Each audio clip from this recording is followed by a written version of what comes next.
Olá, pessoal! Hoje nós vamos começar nossos recursos em espécie. Aula passada nós estudamos teoria geral dos recursos e agora, por umas 3 ou 4 aulas, nós vamos entrar em cada recurso específico. Inicialmente, nós vamos estudar apelação e agravo. Primeiro, a apelação. O que é a apelação? É um meio de impugnação das sentenças, podendo ser essas sentenças definitivas, quando o juiz julga o mérito, ou terminativas, quando há extinção do processo sem julgamento do mérito. Então, salvo algumas exceções que nós vamos discriminar agora, nós utilizamos a apelação para impugnar sentenças. A primeira das exceções acerca da apelação são as decisões proferidas em consequência da aplicação da Lei 1060 de 50. No caso dessas decisões que são proferidas no incidente para o benefício da justiça gratuita, cabe apelação. Mas tem que tomar cuidado, porque se for uma decisão interlocutória dentro do mesmo processo acerca da justiça gratuita, não vai caber apelação, vai caber agravo. A segunda exceção diz respeito às sentenças proferidas em execução fiscal de valor igual ou inferior a 50 ORNT. Nesse caso, cabe embargos infringentes de alçada. Por fim, a terceira exceção são aquelas sentenças proferidas nas causas que envolvem Estado estrangeiro ou organismo internacional, de um lado, contra o município ou pessoa residente domiciliada no Brasil. Nesse caso, cabe recurso ordinário constitucional e a competência de julgamento desse recurso é do STJ. Acerca da apelação, uma coisa importante de se falar, como eu vou falar de todos os recursos, é a regularidade formal, que diz respeito primeiramente ao quê? Ao prazo para interposição. O prazo para interposição da apelação normalmente é o prazo de 15 dias. Só que, quando for parte representada por defensor público, quando for o apelante for Ministério Público ou Fazenda Pública, quando for autarquias e fundações públicas e quando houver litisconsórcios com procuradores diferentes, esse prazo é contado em dobro.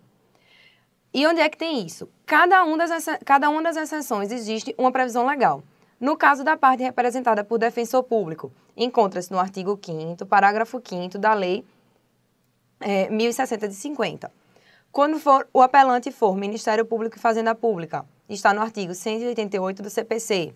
Quando for autarquias e fundações públicas, é a Lei 9.469 de 97. E os litisconsórcios com procuradores diferentes também está no CPC, no artigo 191. Uma exceção, um aspecto importante no caso, no quesito da apelação, é o artigo 518, mais especificamente no seu parágrafo 1º, que diz o quê? Eu vou ler o artigo inteiro para a gente contextualizar. Artigo 518. Interposta a apelação, o juiz, declarando os efeitos em que a recebe, mandará dar vista ao apelado para responder. Parágrafo único. Apresentada a resposta, é facultado ao juiz o reexame dos pressupostos de admissibilidade do recurso. Parágrafo 1º. O juiz não receberá um recurso de apelação quando a sentença estiver em conformidade com súmula do STJ ou do STF. Então, nos casos em que o juiz recebe a apelação, só que aquela sentença que a gente apelou, que a gente está recorrendo, está em conformidade com uma súmula do STF ou do STJ, o juiz não vai receber a apelação. Ele pode, de cara, julgar o pleito improcedente. Só que aí, existem algumas exceções para esse parágrafo 1º do artigo 518, que são as seguintes. São os casos de inaplicabilidade do artigo 518 do CPC. O primeiro caso é o caso do erro improcedendo, que a gente estudou quando a gente viu Teoria Geral dos Recursos na aula passada. O segundo é o distinguish. O que é o distinguish? É a possibilidade de você não aplicar um precedente vinculante diante de quê? De uma ausência de semelhança entre os fatos que a gente está tratando agora e os fatos do julgamento modelo. No caso de distinguish, a gente não aplica o 518, porque vai haver aí uma diferença. Outro caso é o overruling, que é o quê? A constituição de um outro julgamento modelo. O julgamento modelo anterior não será mais utilizado. Vai surgir um novo julgamento que a gente tem que analisar com uma nova ótica. Então, você não pode pegar e julgar improcedente uma apelação baseado depois de uma mudança, na verdade, de entendimento. O outro caso de inaplicabilidade é o overriding, que é a restrição parcial do alcance do precedente modelo. No caso, o overruling não, é uma mudança total. Nesse caso, é uma mudança parcial. Por quê? Porque houve uma superação da sua raiz descendente. O outro aspecto importante no questão da apelação são os efeitos. Nós temos o efeito devolutivo. O que é o efeito devolutivo? A gente está trabalhando uma sentença e a gente tem uma sentença que a gente vai recorrer. Nessa recorribilidade, quando a gente entrar com um pedido para o tribunal reapreciar a matéria, essa possibilidade de reapreciação é justamente do efeito devolutivo. Você vai devolver, você vai possibilitar uma nova ótica sobre a matéria. O segundo efeito é o efeito suspensivo. O efeito suspensivo diz respeito ao quê? Os efeitos da sentença que nós estamos recorrendo vão ficar suspensos. Não vai existir a possibilidade de dar andamento ao feito com apelação, com efeito recebida, na verdade, com efeito suspensivo. Só que aí existem algumas exceções ao efeito suspensivo, que são sentença que homologar divisão ou demarcação, sentença que condenar a prestação de alimentos, sentença que decidir no processo cautelar. Aí tem que prestar atenção. Por quê? Se a apelação for contra a decisão simultânea da demanda principal e da demanda cautelar, ela deve ser recebida em ambos os efeitos. Mas, se for decidida só no processo cautelar, não.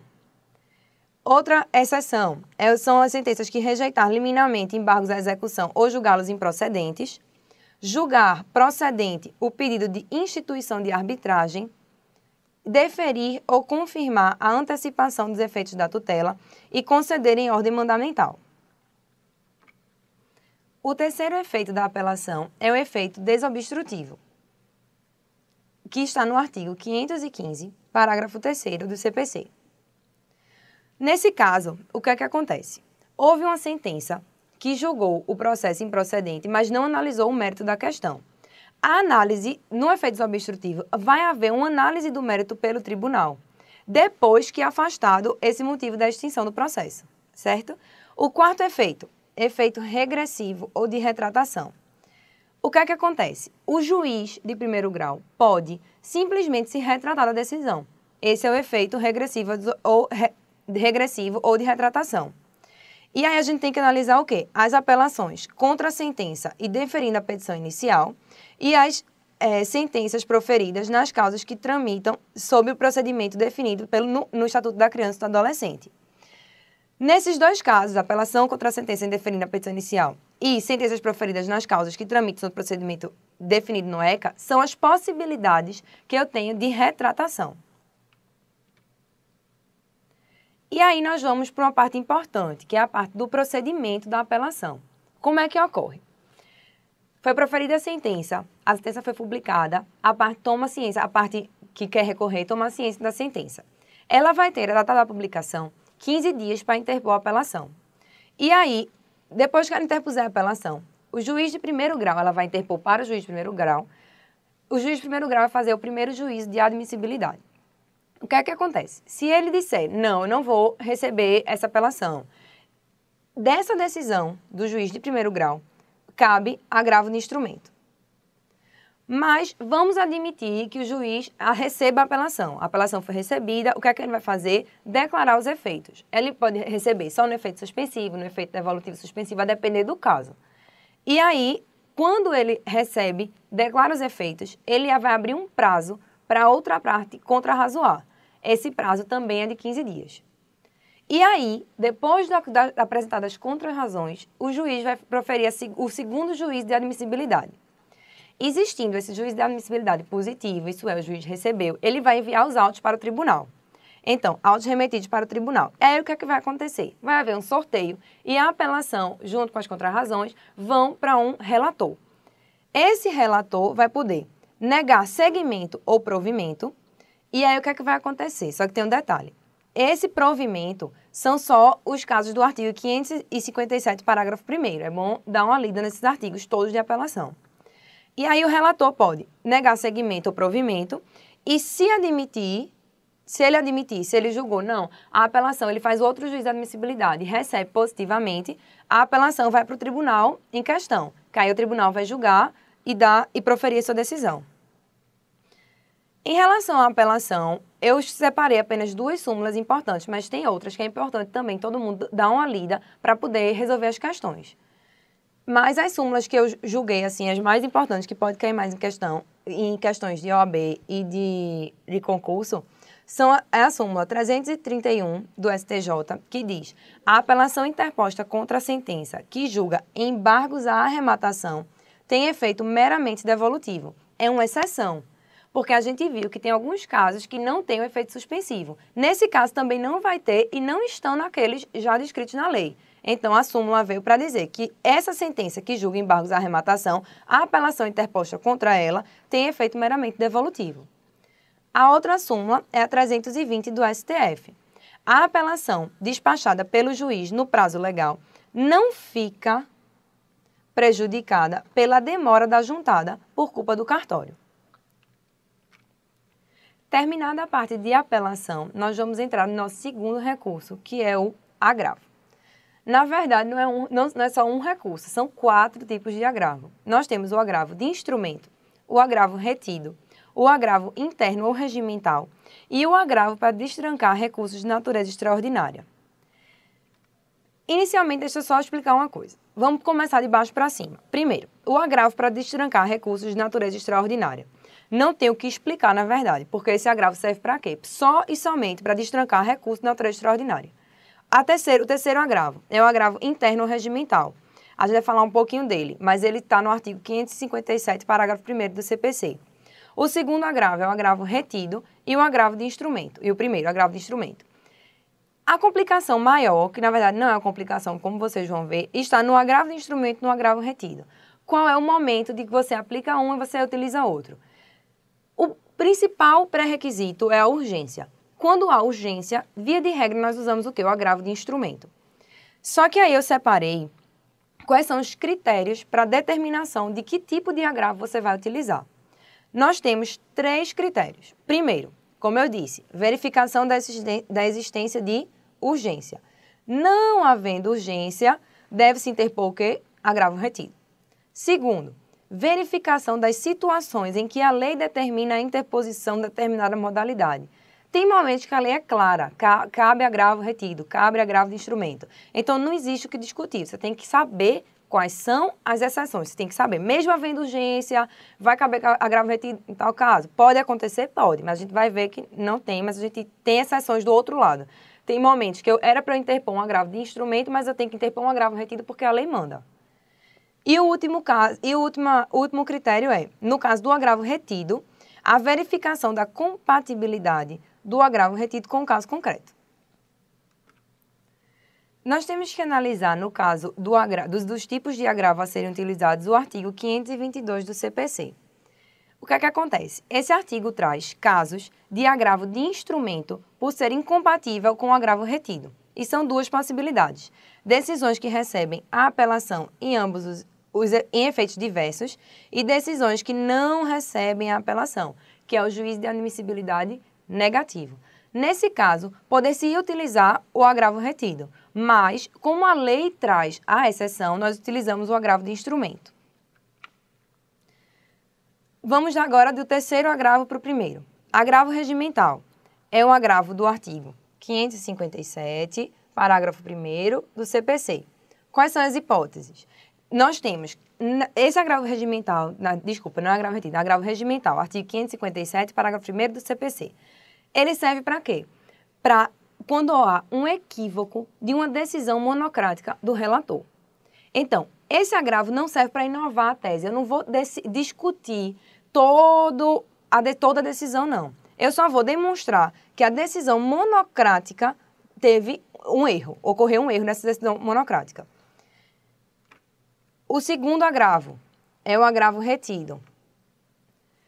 Quais são as formas de interposição desse agravo? Existem 2 possibilidades. O agravo retido, ele pode ser interposto, 1, oralmente, e 2, por escrito. Quando é que acontece? Quando é que ele é oral? Quando nós estamos diante de uma decisão, numa audiência de instrução e julgamento. Então, durante a audiência, o juiz profere a decisão dele. No que ele vai proferir a decisão, a parte quer de imediato agravar. Então, dentro dessa audiência, ela tem que agravar oralmente. A parte vai agrava na hora. A outra parte vai responder o agravo também na hora e o juiz vai acatar ou não as razões do agravante. Então, Agravo interposto contra a decisão proferida em audiência de instrução e julgamento é oral, logo após a decisão. Mas pode acontecer que não estejamos diante de uma audiência de instrução e julgamento. A decisão pode ter sido proferida fora da audiência, pode ser proferida normalmente, como nós estamos mais acostumados na justiça comum. Nesse caso, o agravo será escrito e terá o prazo de 10 dias. O agravo retido especificamente, ele não existe preparo. Isso é, você não tem que pagar custas. A questão de preparo, de toda a regularidade formal, claro que os prazos a gente está estudando detalhadamente, porque vai variando. A apelação tem um prazo de 15 dias, como nós vimos, via de regra, salvo aquelas exceções que o prazo é em dobro. O agravo, nós temos o prazo de 10 dias. Tirando o caso dos prazos, toda essa questão da regularidade formal, de como será interposto, de preparo, nós já estudamos o que é cada um desses na aula de Teoria Geral dos Recursos. Então, é importante dar uma revisada naquela aula para a gente entender o que é cada coisa que nós estamos estudando aqui. Então, nesse caso, no agravo retido não há preparo. Preparo, como a gente viu, já é pagamento de custas. Outra questão do agravo retido, importante, são os efeitos. Os efeitos do agravo, ele é devolutivo, o efeito pode ser devolutivo, na verdade, porque vai ocorrer a reapreciação da matéria. A gente viu, na verdade, todos os recursos nós temos uma determinada reapreciação. Então, o efeito devolutivo, via de regra, está presente. Nós temos o efeito substitutivo, que trata o quê? O julgamento do agravo, o mérito recursal, vai substituir a decisão anterior, se ele for acolhido.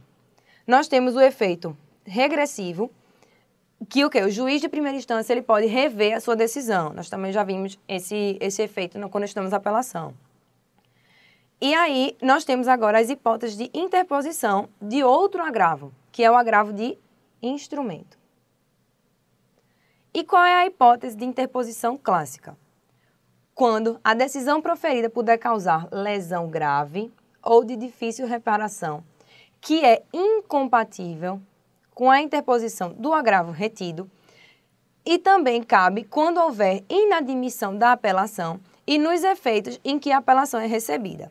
Então, nós temos quando a decisão puder causar lesão grave ou de difícil reparação, quando houver inadmissão da apelação, que é aquele caso, quando o juiz recebe a apelação, ele vai proferir a decisão, recebendo ou não, acolhendo ou admitindo ou não a apelação. No caso de inadmitida, você pode interpor o quê? Um agravo de instrumento. E quando a apelação, quanto à decisão dos efeitos em que a apelação é recebida. Nesse caso, também cabe agravo de instrumento. E qual é a forma de interposição do agravo de instrumento? Nesse caso, diferente do agravo retido, só existe a forma escrita.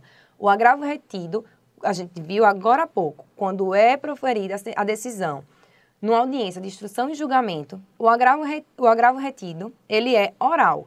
No caso do agravo de instrumento, nós não temos essa possibilidade. O agravo de instrumento é pura e simplesmente escrito. Nós temos o mesmo prazo de 10 dias, do agravo retido na forma escrita, óbvio.